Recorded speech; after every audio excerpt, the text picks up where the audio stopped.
Hi, my name is Martin Purnell, and welcome to Off-Grid Christianity, a weekly podcast for those who go or don't go to church, and where we can meet and hear from those that have made their faith count. This podcast series is to encourage via conversation and not necessarily change your mind prior to listening. Please remember, if you want to get hold of us, our email address is ogc@accessradio.biz. Biz is spelled B-I-Z. Today's guest, who is he? Well, he's just retired as a chaplain at Moorlands Bible College, but previously he was the Chaplain General of the British Army. Our guest was ordained as a Baptist minister and 10 years later, in 1990, was commissioned into the Royal Army Chaplains Department of the British Army. And in 2003, he was part of the invasion force at the start of the Iraq War, followed by his appointment as the senior chaplain at the Royal Military Academy in Sandhurst, and promoted to the rank of Major General as Chaplain General to Her Majesty's Land Forces in 2008. Our guest was also appointed Honorary Chaplain to the Queen, and in the 2014 birthday honours became a Companion of the Order of the Bath. So, what is a Companion of the Order of the Bath?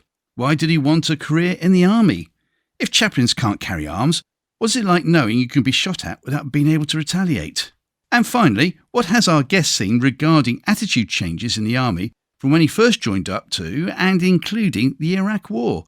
All these questions, so many answers no doubt coming our way over the next hour and a bit. It gives me great pleasure to welcome to Off-Grid Christianity, Jonathan Woodhouse. Jonathan, thank you so much for staying with us on this. We've had a great chat beforehand. For those that know nothing about you, where are we speaking to you from, good sir? Well, I'm in Huntingdon at the moment, overlooking Porthole Meadow, which is a beautiful meadow in England, and we moved here just a short time ago. And if I met you in the street for the first time, how would I have to address you these days, the fact that you're retired? What's the protocol? Well, hopefully you just say, hello, John, how are you doing? It's nice to make sure you do it correctly, though, isn't it? Thank you very much indeed.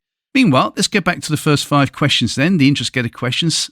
Fingers on the buzzers, no conferring, please, John. If you could invite anybody from history for an evening meal, alive or dead, so that you could ask them questions, who would it be? You ask difficult questions, don't you? Well, after a lot of thought, I would go with C.S. Lewis, and the reason is he doesn't fit into any Christian mold whatsoever, but he's used to after dinner conversations or dinner conversations. Yeah. He'd be fun to talk to over a beer or a wine or a port, because that's what he did in the evenings when he discussed the Eagle and Child stuff with Tolkien.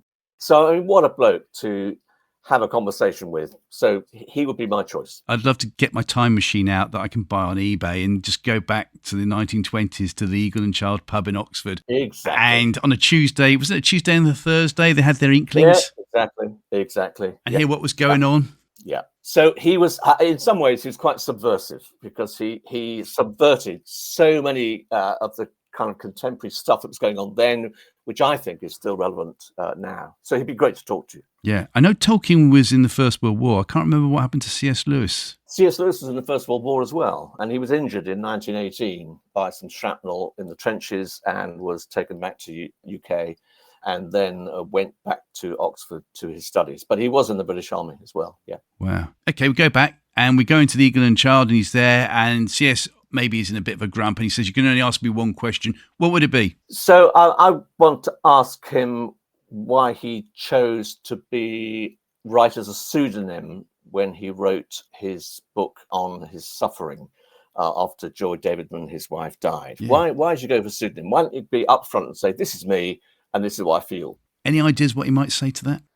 I think he was probably quite shy, actually. And maybe he would just want to express things clearly in a way that he couldn't do if it was his own name. He wanted it. I don't know. Why did you do it, CS? Yeah. I don't know. I'll get my time machine and I'll take you back. Question 2.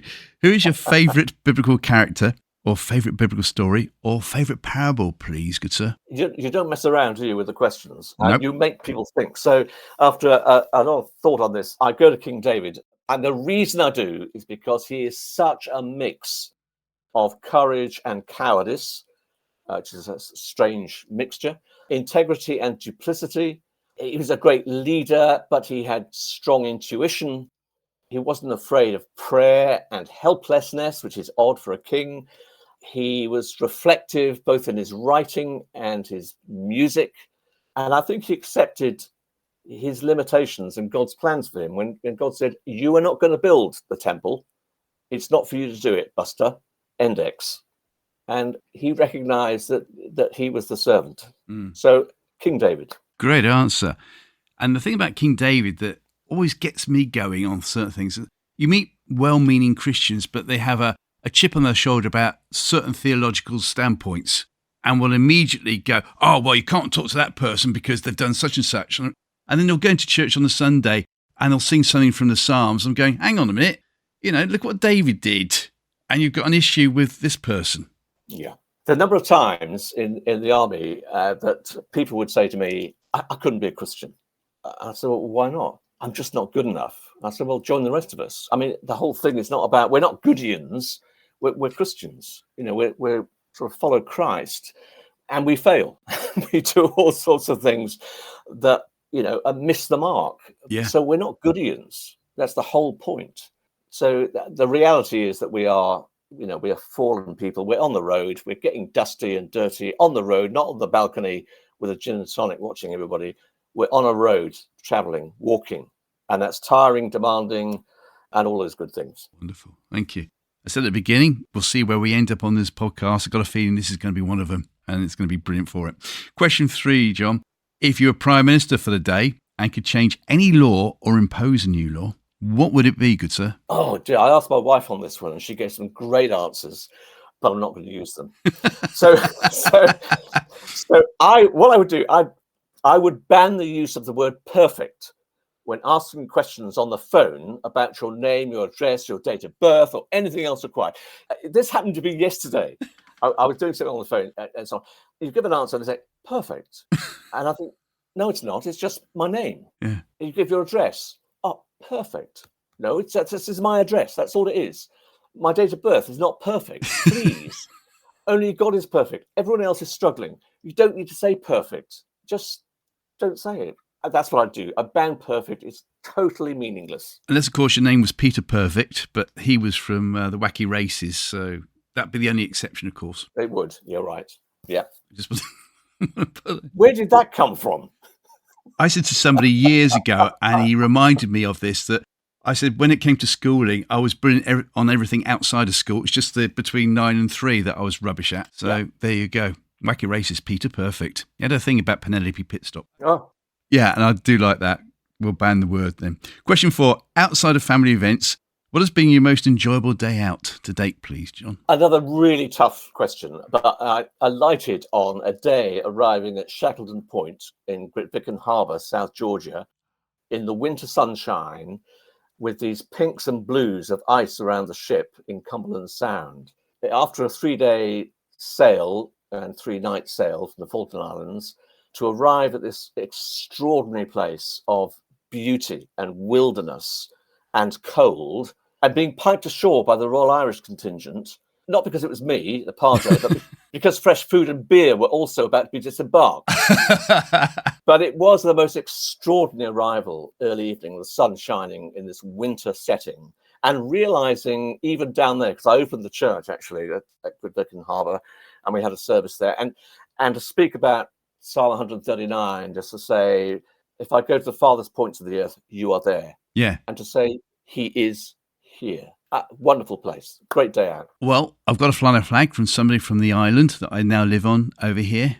Did you go to his cemetery, his little resting place? Absolutely. Shackleton Point, yeah. And there's quite a number of graves there, including some Japanese fishermen who died, couldn't get out of off ships and so on in time for hospital. But Shackleton Point, that is where he's buried. Yes, I have stood there and paid respects to this extraordinary Irishman, leader, an amazing man in so many ways. Yeah.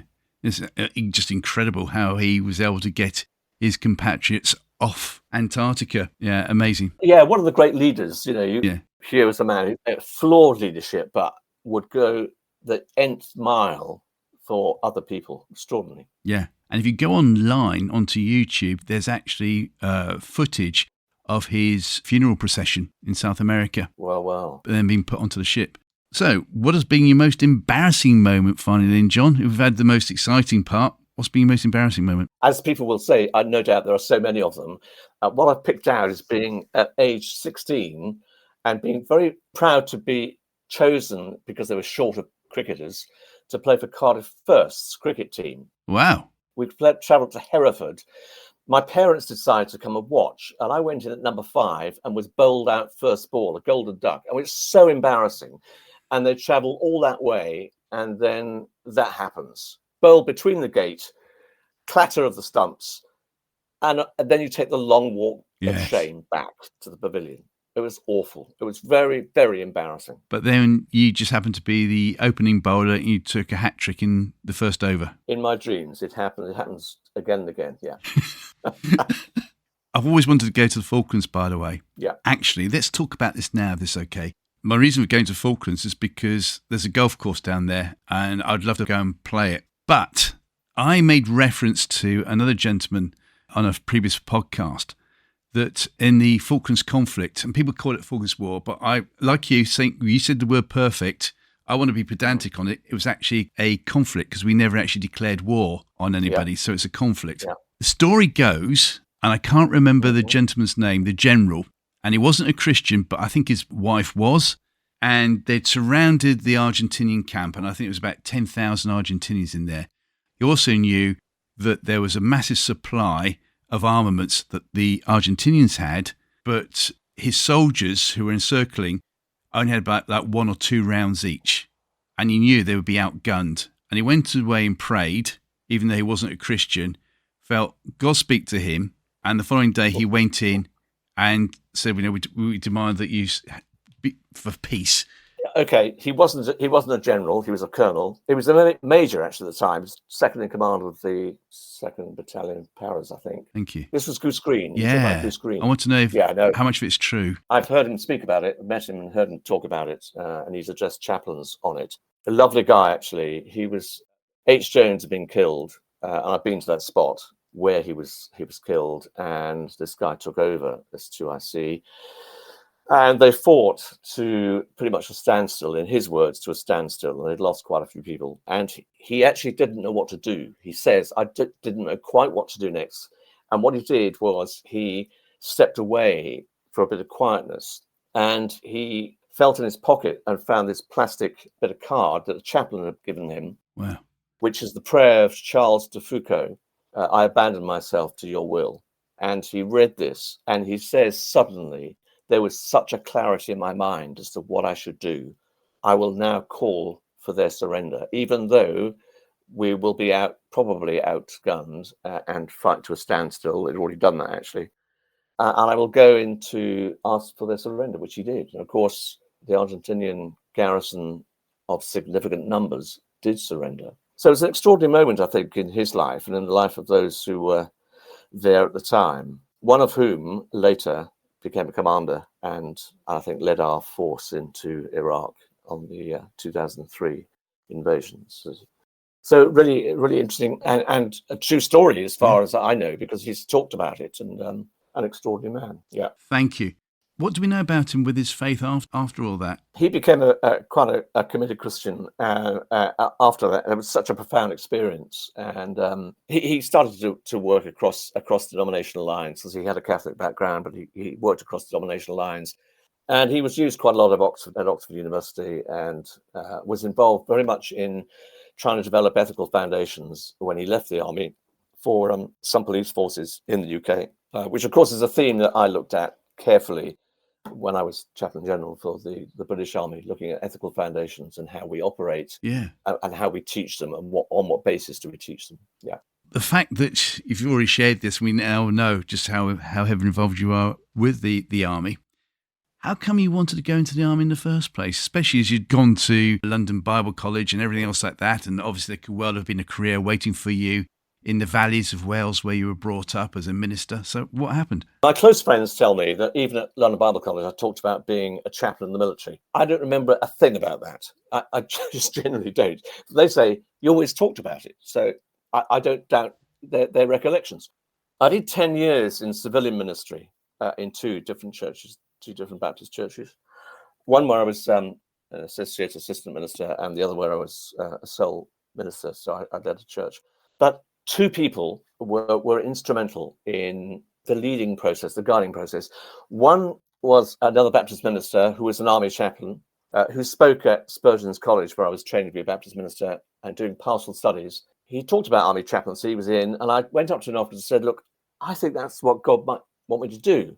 And he said, well, that's great, but you can't yet. You've got no experience. And there's very few places of the Baptists anyway, because they run it on a quota basis in those days. But it stayed in my mind. The second person, who was not a Christian, was my brother-in-law, who was a sergeant in the British Army, who said to me, you should be an army chaplain.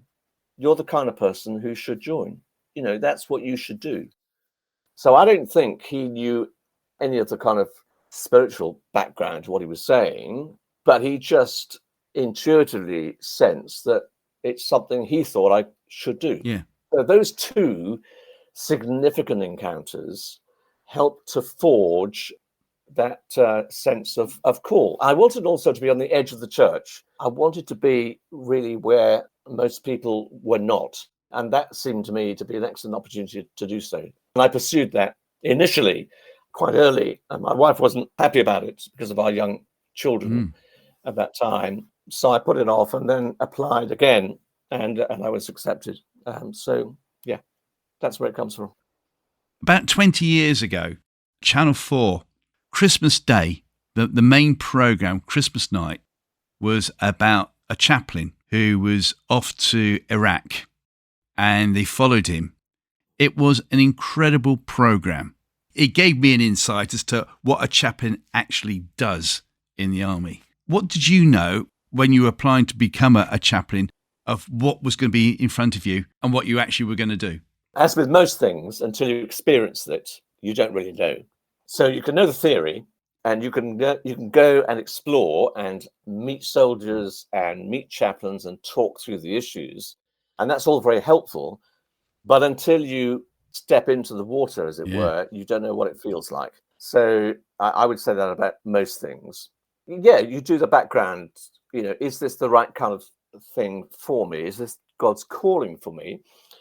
When I was on the other side of it and involved with trying to help ministers and priests discern this calling, one of the things I would say is this may not be for you, and that we ourselves have a duty of care to you, just as much as you are trying to discern, we are as well. This is not for everybody. There's a kind of two-sided thing to this. And I think one of the key things that we always looked at, and when I left the army, I was convener of the United Board, which is a group of churches, free churches, who help select chaplains to go to the next stage, the Navy, Army, Air Force. And one of the things we would do is just ask them about their sense of calling and their story, but we'd move on to the business of give us examples of how you think you handle pressure and adversity. And that's something that is attempted to be done in the selection process further down the line. So the sense of calling might be there, but it's got to be tested and discerned because it's not for everybody. And that's quite important. But that's for everything in life, isn't it? For whatever job, surely we should be testing and discerning before God as to what to do. So for those that today maybe listening think, well, do you know what? I don't know whether I should go for a career as a pharmacist or whatever. What would you suggest in a way of testing? I think you've got to ask people who are in it. You've got to ask their view of you and whether you think you are someone that with training and advice, if you are someone who could fit. But it is with training and advice and learning. Yeah. If you take the view, this is my aspiration and I just want to do this and it will fulfill me, I think you're coming at it from the wrong end. So I think the advice of others is really key in any field, actually. I remember chatting, this is going back about 30 odd years ago now, a friend of mine from church saying that if anyone wanted to apply for the vacation that she does, she'd do her best to put them off. Yeah. And that she could then see whether the person would still want to do it as a result. So when you were going through this, what do you remember? I remember being interviewed in London by the United Board. I remember being interviewed by the Chaplain General at the time and his deputy. And I remember just sensing I will be really disappointed this doesn't happen. And if it doesn't happen, that's fine, move on. But I really hope it does. There was, despite all the kind of, this is what you might have to do, with all of that, there was still this sense of, I think I must do this. Yeah. Yeah, all of that was there. So what happened next then when you joined? I'd done 10 years in civilian ministry, so I did have some experience at one level. When I joined the army, I went to Sandhurst to do professionally qualified officers course, what it's called. So it's vicars and dentists and doctors and lawyers and vets and so on a course where you are put under pressure from early morning till late at night. And you're just given a taste of how you got to manage under pressure. That they are there to build you into a team, and they do it very well. Because I later served as senior chaplain at Sandhurst, I kind of understood that. But the feeling never left me that I'm being put under pressure here. Can I manage this? Can I channel it? Can I develop that which is already in me and make it stronger? But I believe too that the inner life in Christ by his Spirit is foundational to developing resilience. And resilience is we didn't talk about resilience years ago, we do today, but it's a key area in terms of the selection process. And therefore, you're going to go through it. And for many people these days, there's not such an openness to go through things and be put under pressure. I think that's a mistake. I think the way developing the inner life for anyone is very key. And I think for a Christian they're not stronger than anybody else, but they have resources of strength. I remember doing a lecture, double lecture actually, with a major on the ethics of killing at Sandhurst. He just won a military cross at Alamara, which is where I went to in the 2003 invasion. When we introduced ourselves to all the cadets who were there, all the officer cadets, he said, "I'm Major so. I'm an atheist." And I said, "I'm Jonathan Woodhouse, I'm senior chaplain here." And then I said, "I'm probably not an atheist." The point is, as we talked, and he showed camera film of an event that had happened, which is quite sort of disturbing in many ways. Yeah. He said, "You've got to find strength from within. However you do it," he said, "I had Fijian soldiers with me who had strong Christian faith. And there is no doubt in my mind that they found massive resilience through that. You've got to find something within you, inside, that will encourage you to persevere no matter what." And I thought it was really interesting, as he presented as an atheist on that, but referred to Christian Fijian soldiers. And I was able to respond to that in a way and say, yeah, I think that's really important. So wherever you are in terms of faith, I think faith is really important and can add significant dimensions to your life, to the inner life and outer life. And if you're not, equally, you've got to find something within you. And I think the inner life is absolutely key. It depends where you look. Yeah. And what you use within that inner life. So unless I picked it up incorrectly, you think we're going away from this currently. Why is that then? It's a very difficult question to answer. My experience of students, for example, at even a Christian college, was to recognize that the sort of pressures that appear to be on them can appear to overwhelm more of them than they did 40 years ago. So I want to know why that is, because I don't think in my cohort of people, we didn't seem to have significant fallouts from folk at college, for example. Whereas today, there seems to be significant fallout and significant addressing of mental health. Now, I think addressing mental health is really important, and we all have mental health. Mm-hmm. But how you would address it and the sort of things that you try and put in place to build resilience, I think there's a reluctance to go there, to say, tough things actually are important to face and to find ways of toughening up your inner life. There's almost a view that says, well, let's not make it difficult. Well, life is difficult. Yeah. I think so. I think sociologically we find that, and psychologically we find that quite difficult. Yeah. I'm wondering how much of it you can blame on Hollywood, TV programs from America in particular, and dare I say it, social media, because I clocked fairly early on in the 80s and 90s that if you said something to me that I didn't like, I would immediately walk out the shot and go off. I've been upset, I've been offended, sort of thing. Yeah. Is that what do you think is happening now, whereby if people don't like what you say, they just immediately walk away because they don't want to talk about it? Could that be part of the issue? There's a lot of talk today about cancel culture. There's a lot of talk today about anger. If I disagree with somebody, I'm angry with them. They're useless. They're ridiculous. Yeah. This polarization is a significant problem. So the kind of open debate about a whole range of issues ought to be in an atmosphere of, I can see your point of view, I just don't go with it. I have a different perspective, and leave it there. Whereas it seems to me that we've developed a way of thinking and behaving, and both are important, a way of thinking and behaving which appears to be encouraging polarization and exclusion. So the talk about being inclusive, I'm not sure is terribly inclusive. It's a form of exclusiveness. If you don't hold this view, you're excluded. Yeah, yeah. And I don't think that's an inclusive approach at all. So I think that's problematic. I think the other factor is the presentation. We're so hot on presentation and ticking boxes that presentation becomes everything. Yeah. If it is that you want to present to the world this perfect, back to my word that I'd banned on telephone conversations, if you want to present as perfect, that leaves great pressure on you because life isn't, and you and I aren't. So how do we deal with that? Yeah. When life can become pretty rubbish? Yeah, yeah. But how do you deal with it? So I think that's problematic as well. This presentational side of life is significantly difficult, and I think that's a real pressure for young people actually, because they are encouraged so much to present as if everything is just fine. Well, it isn't. And I think from a Christian perspective, we live in a world that is fallen, that is marred, and I'm part of that. Let's get real about this. I have many mixes about me the next person, and I think that's why I like King David. Going back to your opening remarks, he was a complex character and acknowledged it.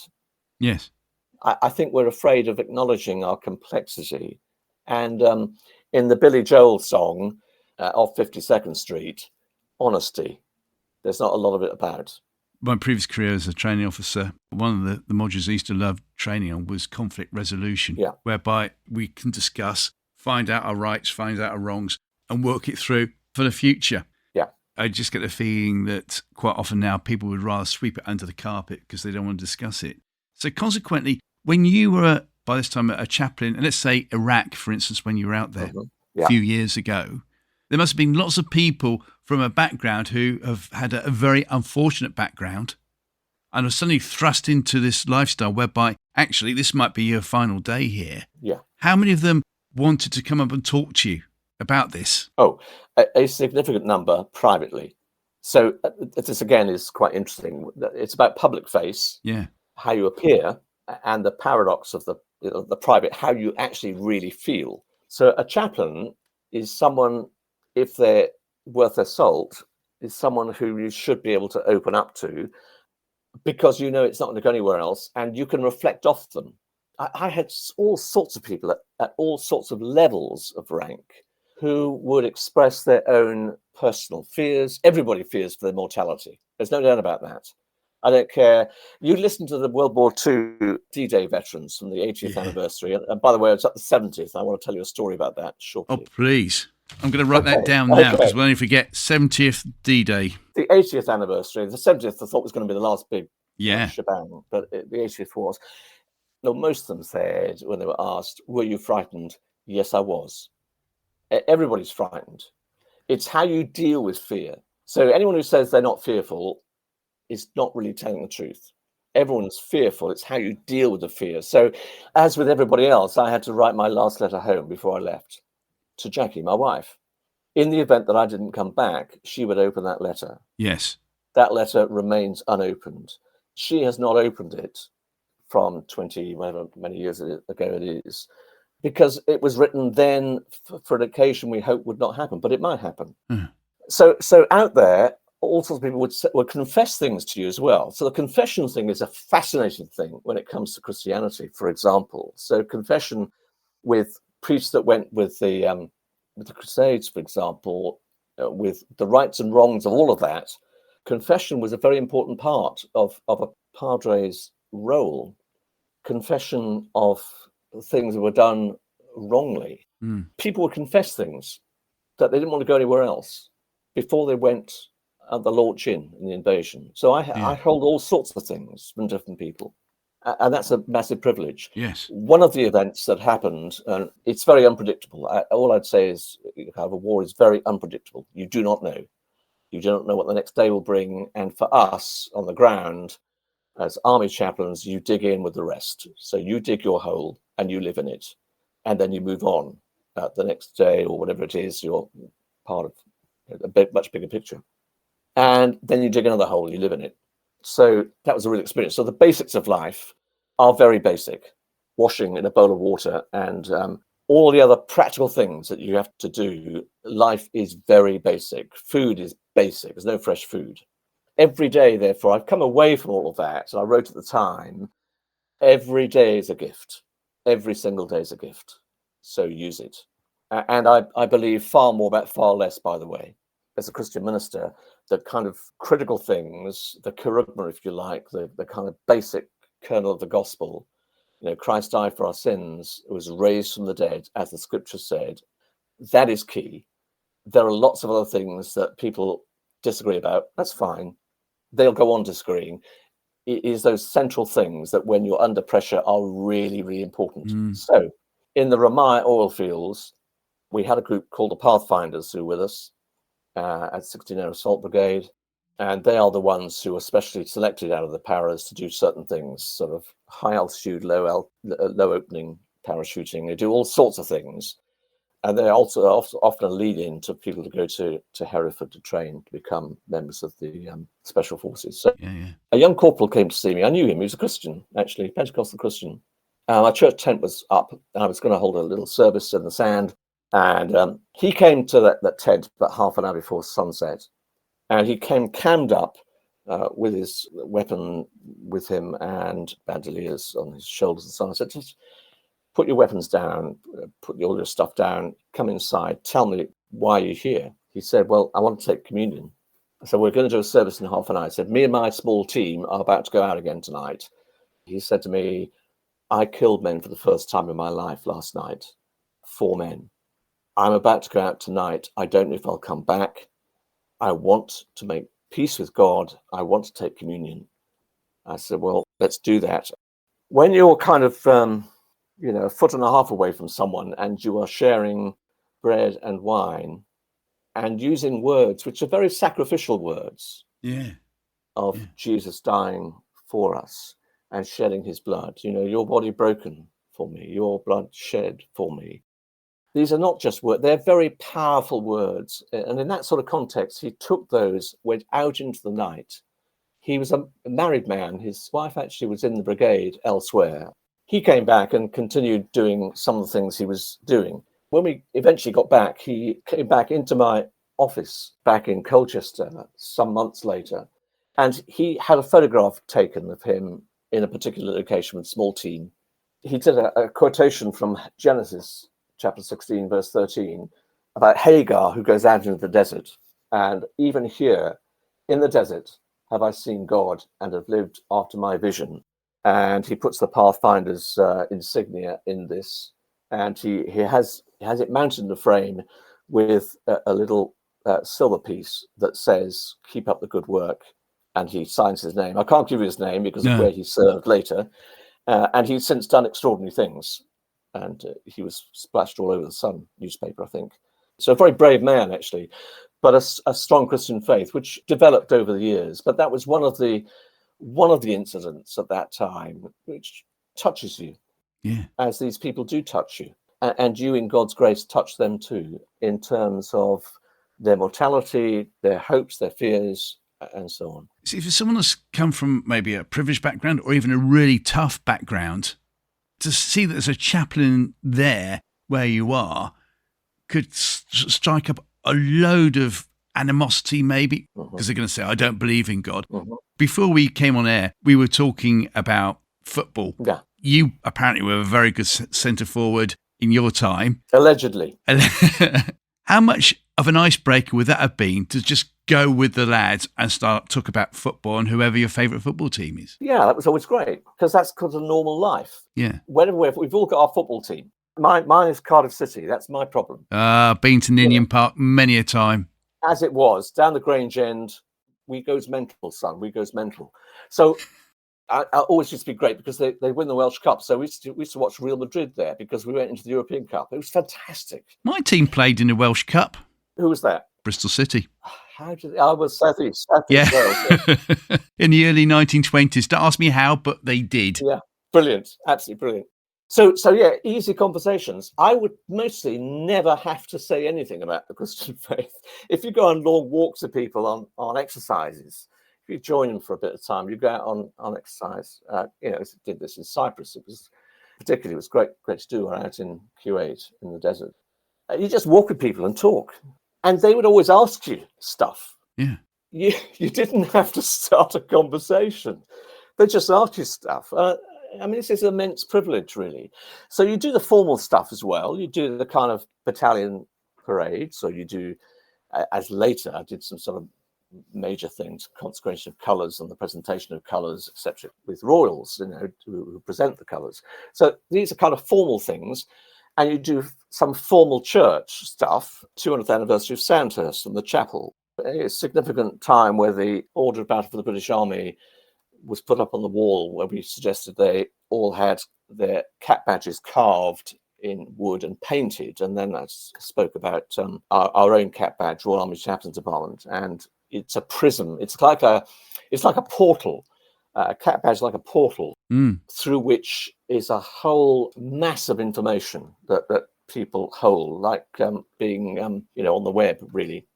And these little cap badges, they signify something else. And I said, here are two things that are from the Korean War in our museum: a Chinese mug and a wooden pattern carved by someone who was a prisoner of war in Korea. Chinese tin mug with a red cross on it. And they were allowed to be used 3 times during, it was actually an army chaplain called Sam Davis who was taken prisoner of war with many of the Gloucesters. And we have these 2 things in our museum. And I use these as a kind of illustration of, here's one of the stories behind our little cap badge. And it's a different war, but these were significant things that were used to bring strength and comfort and hope. And people chose whether they would drink from that mug or eat bread from that wooden pattern, which the pattern was carved in wood. Actually, there was a cross carved, a Celtic cross carved in the prisoner of war camp as well, which is now in Gloucester Cathedral. That was carved by the colonel of the regiment, actually, and it's there, a small Celtic cross. So, the stories are there. People have always got their stories, so you listen and you interact, and that's the beauty of chaplaincy. You do the formal stuff, you do the kind of discussion around, moral compass. You do group work with people.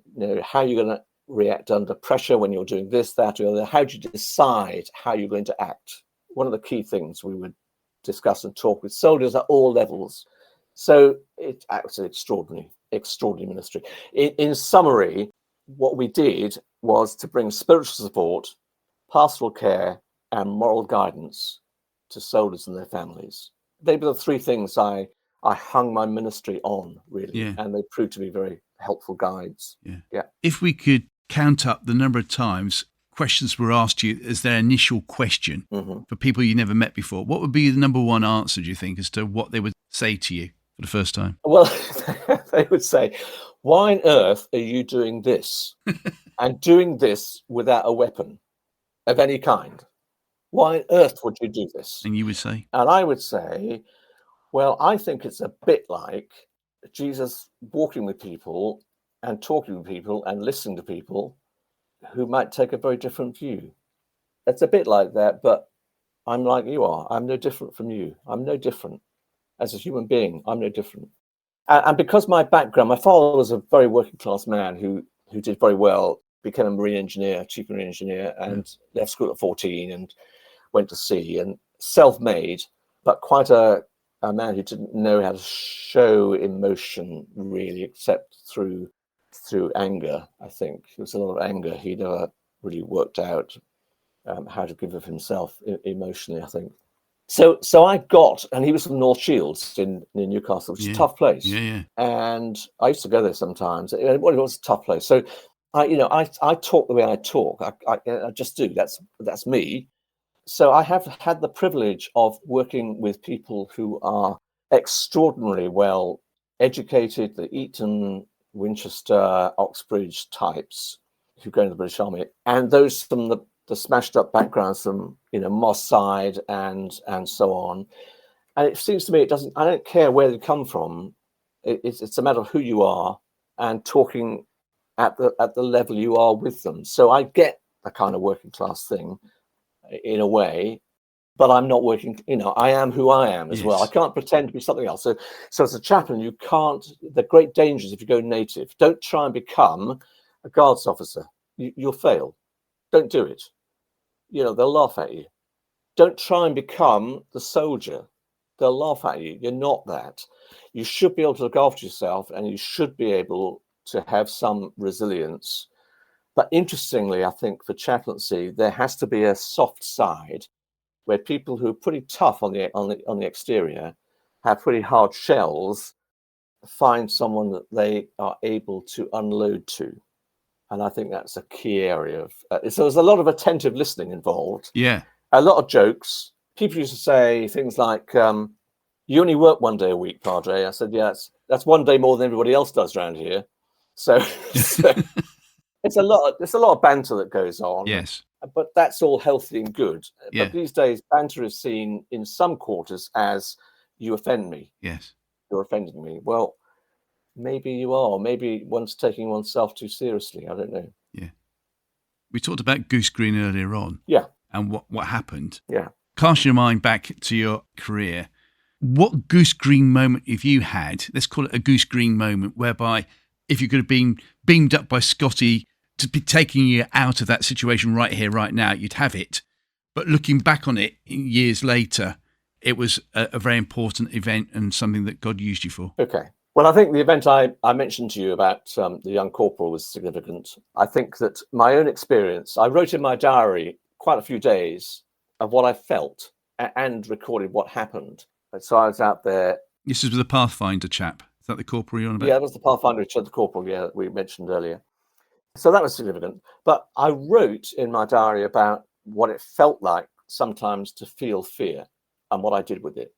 I wrote this piece, an academic piece actually, a couple of years ago, and it's in Practical Theology, about paradox and ambiguity, just slightly unusual words, as a pastoral tool, as the case book of military chaplaincy. But in it, I include a piece of sort of autobiography, really, from the diary about how I felt when I was walking in the desert back from the headquarters after the Scuds had been signalled as coming in. We're given warning of Scuds coming in, and etc.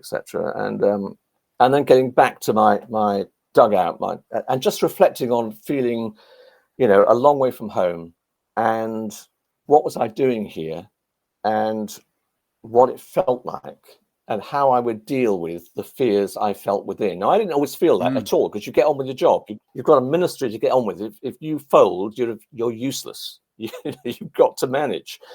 But there were moments that were dark. And I have to say that the chaplains I was responsible for, there's about 10 of them in the brigade, I know them well, and I know they had some very dark moments.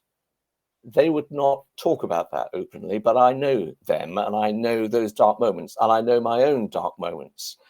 So I wrote about that, and at some stage I may well write about all sorts of things, especially some of those things, and some of the unusual things that one did in both Iraq and Afghanistan.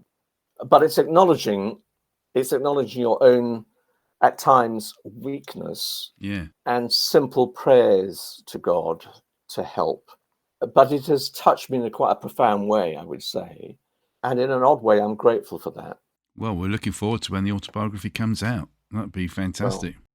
Well, how many pages have you written so far? I have written a couple of chapters already. So, but then you get to do some very unusual things as well. I mean, bizarre things in many ways. But that was powerful. There's no doubt about it.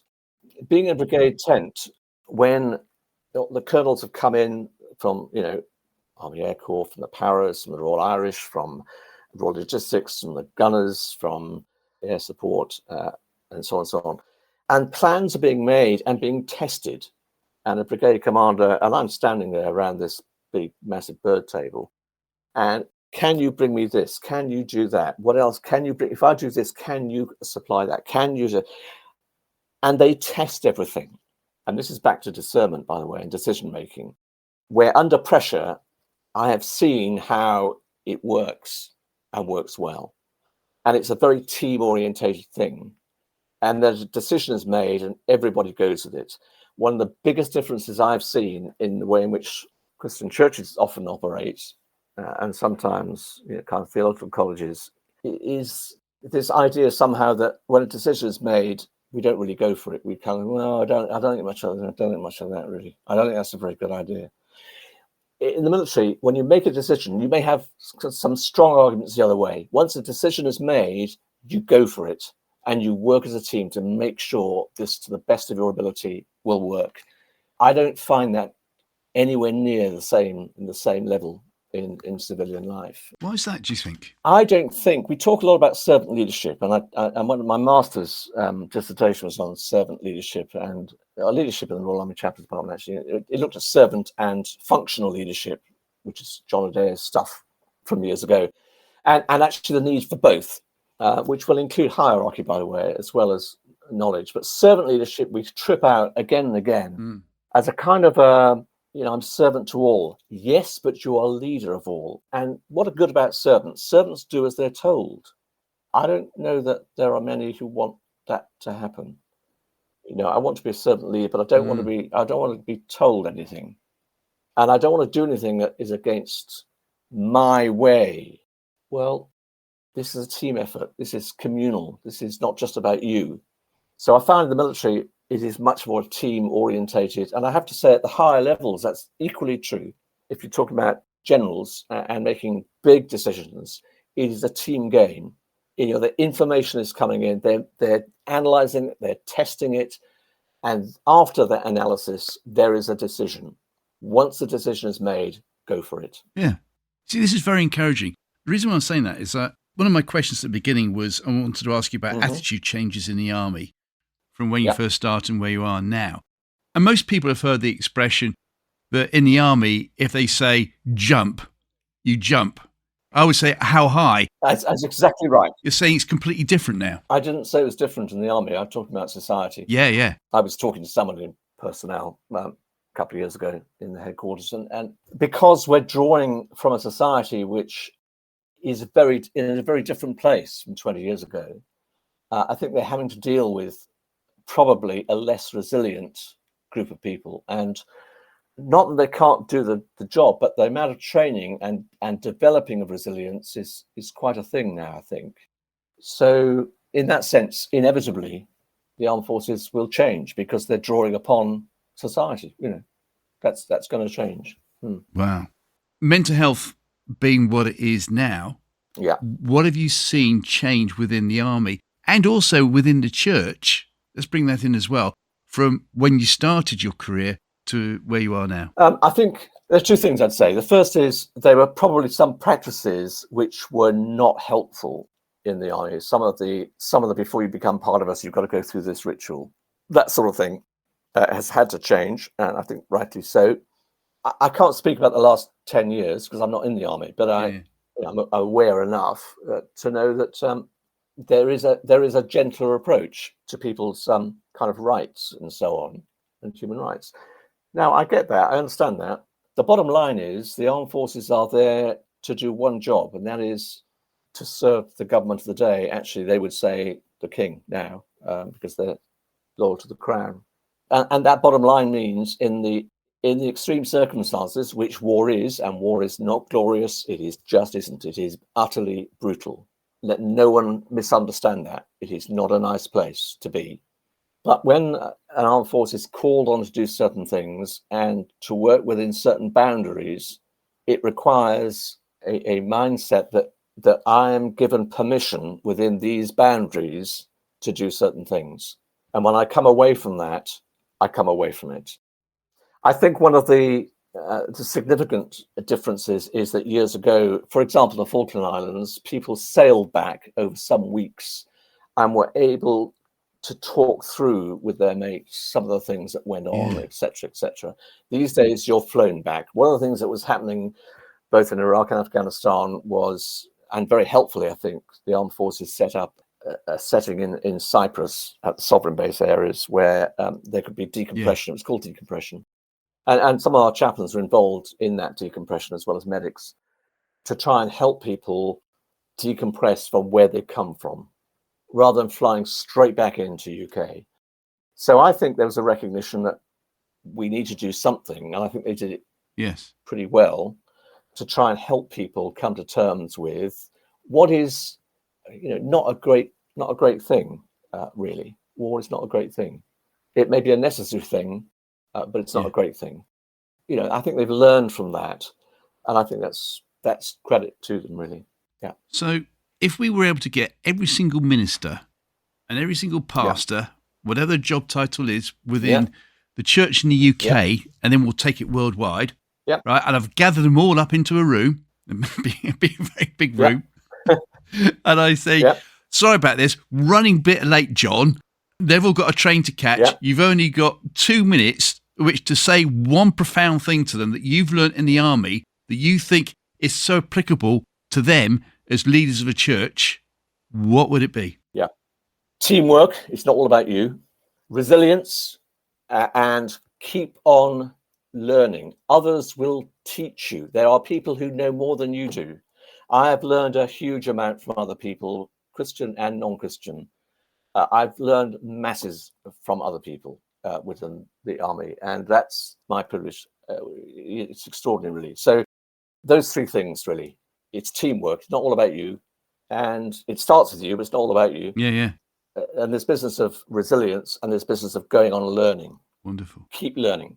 I wanted to go back because I know you've written it down about... I've written two things down, the 70th D-Day for a start. 70th D-Day. So 80th we've just done, 70th D-Day, great privilege to do, and went to Bayer, to the cathedral and so on, to the service there, and then walking up towards the cemetery in Bayer where most British graves are from Normandy. Yes. I'm walking up through the village of Bayer and heard a German voice, and I actually happened to be walking with the Chief of General Staff, so the professional head of the army, who was my boss, actually. Wow. So walking up this, and of course what you do is he salutes, as the top man, he salutes any veteran, whatever rank they are, he salutes them. And that's a great tradition, which is really important. It's saying, you've done stuff, and I'm saluting you, because that's what we do. Yes. I think that's beautiful, actually. Recognition. Exactly. That's what I'm doing now. And I heard someone say, just call out Danke in German. Danke. Thank you. It's extraordinary to hear that in Bayer, Danke, from a German saying, thank you for doing what you did because of the state we were in. It was just one of the extraordinary things. However, wow. We're going to do this service. It was a British and Commonwealth service. So the Queen was there and Prince Charles was there and so on. And the BBC were running it live. It was about 15 minutes, 20 minutes before we go live to do this thing and the laying of wreaths and so on. A man comes up to me who I have not met for many years. And he's wearing his blazer and a couple of medals and his beret. And he's someone, and I just about remember him, actually. And he said in his Welsh accent, which I can do, sort of. He said, they told me you'll be here, Jonathan. It's great to see you. And I said, is it Trevor? He said, it is. And he's there with his wife, Margaret. Trevor Bray, who was a church secretary in the Baptist church in Risca, where you and Russell Jones went as a boy. See a previous podcast, just throw that in. Yeah, absolutely. Very worth hearing. And their father was minister there, and Trevor Bray was the church secretary for years. Now, I went there as a young, late teenager to preach and so on. And he was very kind to me and never said anything at all about his service in the Second World War. So here he was, years later. He is at Normandy. I'm about to go on and take part in this service live. And he says, they thought you'd be here. I said, Trevor, you never said anything about your service in the Second World War. I said, I had no idea. He said, no. I said, so what time were you on Gold Beach? Yeah. Oh, he said, about 10 o'clock in the morning. It was quite busy. I thought that was outstanding. It was quite busy. Yeah. I said, so what did that do for you in terms of faith? He said, when I got off, the landing craft and I got on the beach, he said, I was not a Christian. No, nothing to do with Christianity. Terrible thing. Terrible. I said, so what happened for you? He said, well, for many people, they lost their faith. For me, he said, I came to faith later. I came to faith because I knew I had nothing. I could die and have nothing. So I came to faith. And there he was, this guy who he turned 99 last year. Wow. And I wrote to him actually just a few weeks ago, and I hope he's still alive. But what a man, very modest. Yeah. I was on the beach. It was quite busy. The Queen thought it was a very amusing comment. She laughed. She thought it was very funny. Oh, you told her afterwards? Not on that occasion, no. But on another occasion, yes. Yeah. Wow. Yeah. Told the story. Thank you for sharing that. And of course, you mentioned Her Majesty there. I did say right at the beginning, you were appointed honorary chaplain to the Queen. Yeah. And in 2014, birthday honours, became a companion of the Order of the Bath. Yeah, they call it the shallow end of the bath. The shallow end of the bath. Yeah. So you get your MBE, your OBE, your CBE, and then there's the Order of the Bath. So the shallow end is the CB, wow. And then the KCB is when you're knighted. That's the middle of the bath. And then the top end of the bath, the deep end, is the GCB. So that's what it is. So I'm at the shallow end of the bath. That's what it is. Yeah. Wow. So it's a great honour. Amazing honour. And I went to Windsor Castle, and Queen presented me with that. And she was a very extraordinary woman. So extraordinary woman. So sharp, so quick, and very, very amusing. But so knowledgeable in the times that I had the privilege of meeting her and talking with her. So yeah. And you got the impression that her faith was deepening all the time. Oh, I think her faith was very strong. I mean, I think it drove her really. Yeah. And I think the Christmas broadcasts indicated that again and again. But I think that her own faith, it was very clear from her that was an integral part of her life. But an extraordinary woman. Yeah. Yeah. Well, thank you for what you've shared so far. It's interesting that we finish up with Her Majesty the Queen, because I believe a few podcasts ago, when it came to the final question, which is who's your Christian hero, somebody actually did choose Her Majesty the Queen. So, Jonathan Woodhouse, thank you for what you've shared. Okay. It just remains me to say, who is your Christian hero, please? Well, my Christian hero is an unusual unknown. Oh, we like these. I do like these. He's an unknown, and some of my friends from the church group just after I was converted to Christ, which was an extraordinary experience in its own right, and shifted the path I was going to tread in life massively. And one of the most influential people was a relatively unknown Welsh evangelist. He was also an advanced driver. You know, you get the driver test, but you could be an advanced driver. He was one of those as well, who could also drive very fast, by the way, and told very corny jokes and preached very powerful sermons. He was committed to young people all over the UK. His name was Mervyn Morgan, and he is not well known, not well educated, but a man who worked tirelessly to help young people, particularly in the 70s, a long time ago, but all over the country. And what was interesting is that years later, I discovered that from other people, we thought we were the only group around in Cardiff. You know, it's extraordinary things happening at that time. Quite a number of people coming to faith in Christ. I was one of them. A whole group of us, some of us went into ministry. But Mervyn was someone who, because he was Cardiff-based, would help us enormously in terms of basic Bible teaching, and would help us by taking us out to meetings and conventions and encouraging us to give a testimony or to go a reading or to lead a prayer, so that we became used to public speaking at some level. And he was encouraging us to use a platform for our new faith. He was extraordinary. He was just generous. He was a poor man, you know, financially a poor man, but he did so much. And as I say, we did then discover that there were groups of young Christians all over the country, in different parts of the country, because he would travel around at a significant amount. And he was quite inspirational in many ways. We teased him mercilessly about, as you do as a youngster, tease him mercilessly about all sorts of things. But he was great. And I owe him a huge debt because he helped me enormously, really. So I'm very grateful to Mervyn Morgan. What else do you remember about Mervyn?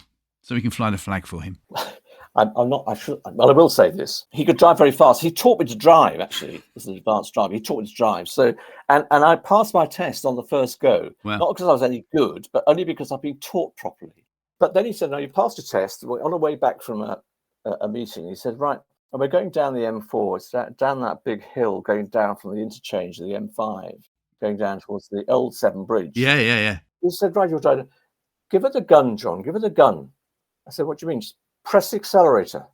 So we pressed it. I said, and we did a significant speed. Is all I can say. Yeah, up to 70, obviously. Yeah, significant speed. Perish the thought you would do anything else.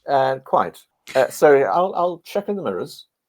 So it was just extraordinary. And yet at other times he came on mission with us. He helped us go on mission to Accrington, this tough town in Lancashire, and he made it all happen. There were about 35 of us who went up there for 2 weeks on mission. He was extraordinary. Went out of his way. He actually, those in Northern Ireland may or may not know him, but he moved across to Northern Ireland some years later, and he married an Irish lady and settled there in Northern Ireland. Extraordinary man. What strikes me is the selflessness of someone who doesn't have much, but who wants to pass something on. And that's a great lesson to learn, I think, in terms of ministry, life. All the time you should be trying to develop other people. Yeah. And it's certainly something that happened in army ministry. You're always looking to develop other people because you're written on every year, every 6 months, actually. You're written on. Civilian ministers would find that very difficult, but you're written on and you are judged. You are, yes. Here are your strengths, here are your areas that you need to develop. Yeah. And that's pertinent. So then you want to pass that on to other people. Mervyn did that in my early life. He was the example, the mentor that said, whatever I've got, I don't have much, I want to pass on. And that is a great thing to live with and to build into your life as a second nature thing. Yeah. Wonderful. You've got to embellish the story. You're going down the M4 with Mervyn. Yeah. Let me guess, he then told you to do a handbrake turn in the middle lane and then do a donut. Mm-hmm. No, I mean, there are things that you can't possibly comment about, really. But that latter would be... no, he didn't. He was a great joker, great raconteur, and told some great stories from the pulpit. Wonderful. And privately. So, yeah, great man. So I could have gone for some famous, Augustine or something, but no, Mervyn Morgan. And I'm going to do some research afterwards to see more about him and the legacies left over here on the island of Ireland here in Northern Ireland, where I live now. John, thank you so much for sharing. I could have listened to you for hours. I'm aware of the timing. It's been phenomenal what you've shared. And to encourage you, please write the remaining chapters of that autobiography and get it published by this weekend, please, if that's possible. Yeah. Well, I'll work on the memoir. It's one of the reasons for moving is to start to write some stuff. I want to write on chaplaincy too, but there we are. Wonderful. And of course, just call the Burke perfect. That's all you've got to call it. Thank you so much for joining us today. It's been a real privilege. Thank you so much. Thanks ever so much. Take care. God bless. Bye. God bless. Bye-bye. Next time on Off-Grid Christianity. Well, it's amazing that your dad took that step of faith. And of course, your mum would have had to join, maybe cajole him, encourage him, whatever, because she'd be losing out as well, of course, with all her relations. But we didn't know any different. The only people we mixed with were brethren. So really, when we were thrown out, as it were, what we experienced most was loss. Yeah, because we've been part exactly. In and out people's houses, part of this community. And now these people cross the other side of the road when they saw us. So that was terrible. My mum really suffered. She did. Wow. But we stuck together. Well, we didn't see that coming at the start. Quite often I say at the beginning of these podcasts that where I think we're going to go and where we end up is completely different. And so I thank you for your honesty there. So please join me next time on Off-Grid Christianity with special guest Ruth Moyler.